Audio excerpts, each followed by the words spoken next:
नमस्कार दोस्त, आज हम यहाँ बात करने वाले हैं न्यू वेब पोर्टल पर मिल रही समस्या के बारे में। ये समस्या क्यों मिलती है और कुछ हद तक इस समस्या का समाधान भी बताएंगे। यानी ये मानकर चलिए कि आपको इस वीडियो के माध्यम से काफी जानकारी मिलने वाली है। यानी ये जो समस्या SBI CSP को मिलता है न्यू वेब पोर्टल में, ये समस्या सर्वर इशू के कारण है।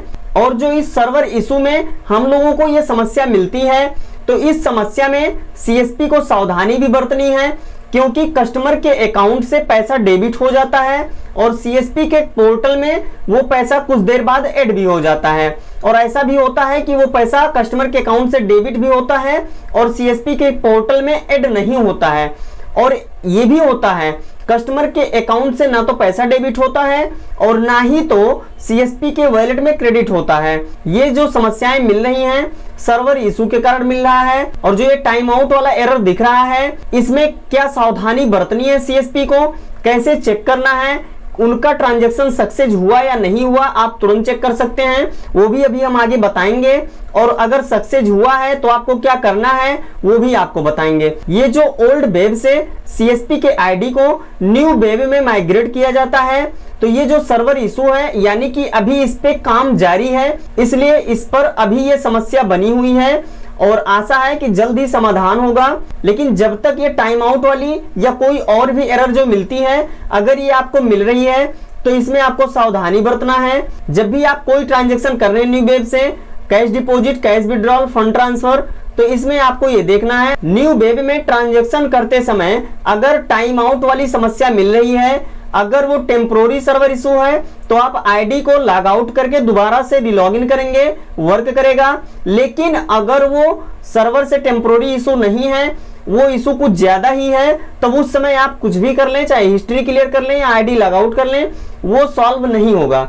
तो एक समस्या ये है कि जब आप ट्रांजैक्शन करते हैं, डिपॉजिट हो जाता है या विड्रॉल हो जाता है, और जब भी आप कैश डिपॉजिट या कैश विड्रॉल करें, अगर आपको टाइम आउट वाली समस्या मिल गई है, तो कैसे आप जान पाएंगे कि इस कस्टमर के अकाउंट से पैसा डेबिट हुआ है या नहीं डेबिट हुआ है। यानी जो रुपए आप विड्रॉल कर रहे थे या जो आप डिपॉजिट कर रहे थे, वो ट्रांजैक्शन आपके रिपोर्ट में शो कर रही है या नहीं शो कर रही है, यानी कि वो पैसा डिपॉजिट हुआ या नहीं हुआ, विड्रॉल हुआ या नहीं हुआ, वो आपको तुरंत आप डायरेक्ट अगर रिपोर्ट ओपन करेंगे तो नहीं दिखेगा। तब आपको करना क्या है, आपको अपना आईडी लॉग आउट कर देना है। आईडी को लॉग आउट करने के बाद जो न्यू वेब की आईडी है, यानी जो न्यू वेब में लॉगिन हुई थी, उसको लॉग आउट करने के बाद में क्लोज करना है। और उसके बाद में जो आपकी आईडी ओल्ड वेब में लॉगिन है, इसको भी लॉग आउट करना है। और लॉग आउट करने के बाद दोबारा से रिलॉगिन करना है। दोबारा से रिलॉगिन करके उसके बाद आपको अपना रिपोर्ट ओपन करना है। रिपोर्ट ओपन करने के बाद आपको करंट डे का ट्रांजैक्शन देखना है। करंट डे का जो ट्रांजैक्शन है उसमें आपको डाउनलोड कर लेना है। और डाउनलोड करने के बाद आपको वो ट्रांजैक्शन देखना है, यानी ट्रांजैक्शन डाउनलोड हो जाएगा, उसके बाद ट्रांजैक्शन को ओपन कर लीजिएगा। तो यहाँ पर हम एक एग्जांपल के रूप में बता दे रहे हैं। आप जैसे मान लीजिए कि किसी भी कस्टमर का विड्रॉल कर रहे थे और वो ट्रांजैक्शन यानी वहां पर कुछ देर तक उसको घुमा रहा है, उसके बाद में आपके स्क्रीन पर मैसेज मिल रहा है कि ये टाइम आउट हो गया। तो अब टाइम आउट हो गया है, तो जब आप रिलॉगिन करके ट्रांजैक्शन रिपोर्ट को ओपन कर लेंगे, तब आपको वो ट्रांजैक्शन सबसे नीचे दिखेगा, जो यहाँ पर सबसे नीचे दिख रहा है। और यहाँ पर आपको दिखेगा जो भी आप किए हैं विड्रॉल या डिपॉजिट। और अगर यहाँ जो ट्रांजैक्शन स्टेटस है, यहाँ ट्रांजैक्शन स्टेटस वाले लाइन में अगर वो ट्रांजैक्शन सक्सेस दिखा रहा है और आपके केवो होल्डिंग में वो अमाउंट जुड़ चुका है, तब आप उस कस्टमर को पेमेंट दे सकते हैं। लेकिन अगर यही फेलर लिखा हुआ है, आपके लिमिट में पैसा भले ही जुड़ गया हो, तो आप कस्टमर को पेमेंट मत दीजिएगा। अगर यहाँ सक्सेस दिख रहा है तब आप कस्टमर को पेमेंट दे सकते हैं, लेकिन अगर यहाँ फेलर लिखा हुआ है ट्रांजैक्शन स्टेटस में, तब आप कस्टमर को पेमेंट मत दीजिएगा। भले ही कस्टमर के अकाउंट से पेमेंट कट गया हो, उसमें आपकी गलती नहीं है, ये सर्वर इशू की गलती है। तो इसमें क्या करना है, अगर सक्सेस दिख रहा है तब आप कस्टमर को पेमेंट कर सकते हैं। लेकिन अगर वही ट्रांजैक्शन यहाँ फेल दिख रहा है और आपके पोर्टल में पैसा ऐड हो गया, यानी आपके केवल लिमिट में वो पैसा ऐड हो गया है, तो वो पैसा नेक्स्ट डे जब रिपोर्ट आएगी तो कंपनी आपके पोर्टल से, आपकी BC कंपनी आपके पोर्टल से वो पैसा डिडक्ट कर लेगी, यानी काट लेगी। तो जब वो पैसा आपकी कंपनी काट लेगी तो आप कस्टमर को खोजेंगे, तो कस्टमर को कहां खोजेंगे भैया। यानी साफ शब्दों में ये मान लीजिए कि अगर यहाँ ट्रांजैक्शन स्टेटस में सक्सेस दिखा रहा है तो आप कस्टमर को पेमेंट दे सकते हैं। लेकिन अगर यहाँ ट्रांजैक्शन स्टेटस में फेलर दिखा रहा है तो आप कस्टमर को पेमेंट नहीं दे सकते हैं। और अगर आप SBI का ट्रांजैक्शन कर रहे हैं तो वो अगर कस्टमर के अकाउंट से पैसा कटेगा तो आपके पोर्टल में जुड़ेगा और सक्सेस भी दिखेगा। अधिकतर सक्सेस ही रहते हैं, भले आपको स्क्रीन पर टाइम आउट मिल जाए। और कुछ ऐसा होता है कि स्क्रीन पर टाइम आउट मिलता है लेकिन आपके ट्रांजैक्शन रिपोर्ट में वो फेलर दिख रहा है, कस्टमर के अकाउंट से भी पैसा डेबिट नहीं होता है, यानी कस्टमर के अकाउंट से पैसा नहीं कटता है।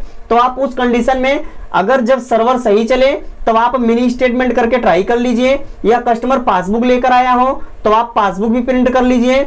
ऐसा भी होता है कि वो कस्टमर किसी अदर CSP पे भी गया हो और वहां से वो कस्टमर का पैसा अकाउंट से डेबिट हो चुका है और आपके पास आया, आपके पास टाइम आउट वाली स्क्रीन आ गई, आपको पता नहीं चला कि वो पैसा हमारे यहाँ निकला या कहाँ निकला है।